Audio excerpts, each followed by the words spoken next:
आइए आज एक कहानी सुनते हैं जिसका नाम है सबसे कीमती चीज़।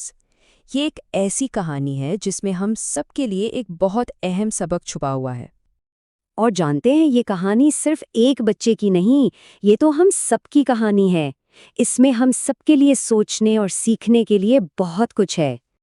तो मंजर कुछ यूं है। जुम्मे का दिन है और नमाज अभी अभी ख़त्म हुई है। सब लोग बड़े सुकून और एहतराम के साथ मस्जिद से बाहर निकल रहे हैं। बड़ा ही पुरसुकून माहौल है ना? अब जैसे ही सब बाहर आते हैं तो देखते हैं कि बाहर कुछ लोग खड़े हैं और वो मुफ्त में पैम्फलेट्स और ताज़ा फल बांट रहे हैं। अब ये एक छोटी सी बात लगती है, लेकिन यही छोटी सी बात एक बड़े इम्तिहान की वजह बन जाती है। और बस वो जो सुकून था ना, वो एकदम से ख़त्म हो गया। एक लम्हे में सब कुछ बदल गया। नज़्म ज़ब्त की जगह भगदड़ मच गई। आइए देखते हैं कि आखिर हुआ क्या। पता है क्या हुआ? बस एक लफ्ज़, मुफ्त। ये लफ्ज़ सुनते ही जैसे सब कुछ बदल गया। लोग एक दूसरे को धकेलते हुए आगे बढ़े, शोर मचना शुरू हो गया और देखते ही देखते ये धक्कमपील फलों के स्टॉल तक भी पहुंच गईं।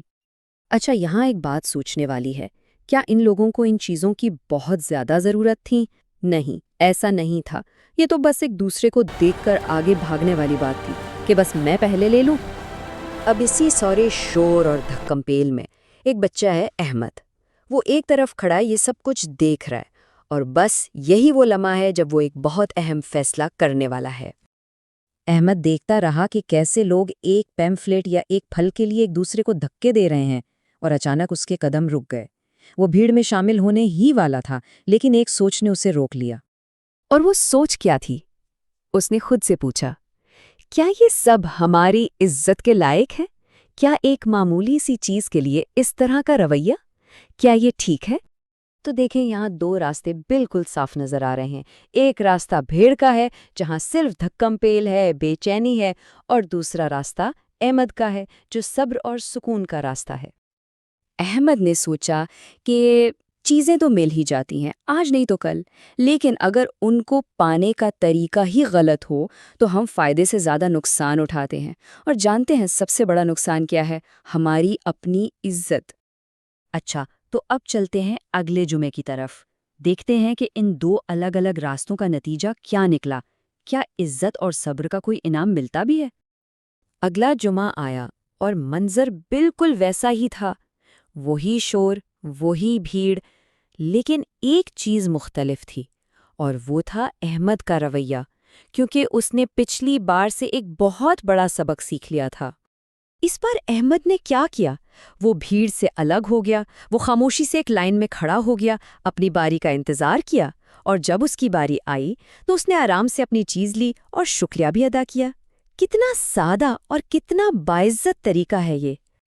अब जरा दूसरी तरफ देखें, जिन्होंने जल्दबाजी की उनका क्या बना? किसी का पैम्फलेट गिरकर खराब हो गया, किसी का फल पिचक गया। चीज मिल तो गई, लेकिन इस जीत में कोई खुशी नहीं थी। और अहमद, उसे सब्र का फल मिला। उसे जो भी चीज़ मिली वो बिल्कुल साफ सुथरी थी, और सबसे बढ़कर उसे वो चीज़ सुकून और इज्जत के साथ मिली। असल जीत तो यही है ना? लेकिन रुकिए, कहानी अभी खत्म नहीं हुई। असल और सबसे अहम बात तो अब आने वाली है, जब अहमद ने यह कीमती सबक जो उसने सीखा था अपने दोस्तों को भी बताया। कुछ दिन बाद स्कूल में जब वो अपने दोस्तों के साथ बैठा था तो उसने उन्हें ये पूरी बात बताई कि उसके साथ क्या हुआ और उसने उससे क्या सीखा, क्योंकि अच्छी बात हमेशा दूसरों को बतानी चाहिए। उसने अपने दोस्तों से एक बहुत पत्ते की बात की। उसने कहा, देखो, हमें सब सिखाते हैं कि कीमती चीज़ हासिल करो, लेकिन ये कोई नहीं सिखाता कि हमारी अपनी इज्जत दुनिया की हर चीज़ से ज़्यादा कीमती है। तो इस पूरी कहानी से हमने क्या सीखा? चंद बहुत अहम बातें। पहली ये कि धक्कमपेल से दूसरों को भी तकलीफ होती है और हमें भी। दूसरी बात, जल्दबाजी से हमारा अपना किरदार कमज़ोर नज़र आता है।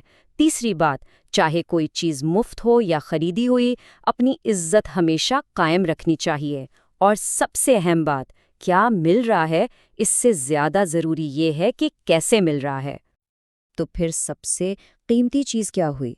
कोई ऐसी चीज़ नहीं जिसे हम हाथ में पकड़ सकें। नहीं, सबसे कीमती चीज़ हमारी इज्जत है, जिसे हमें हर हाल में संभाल कर रखना है।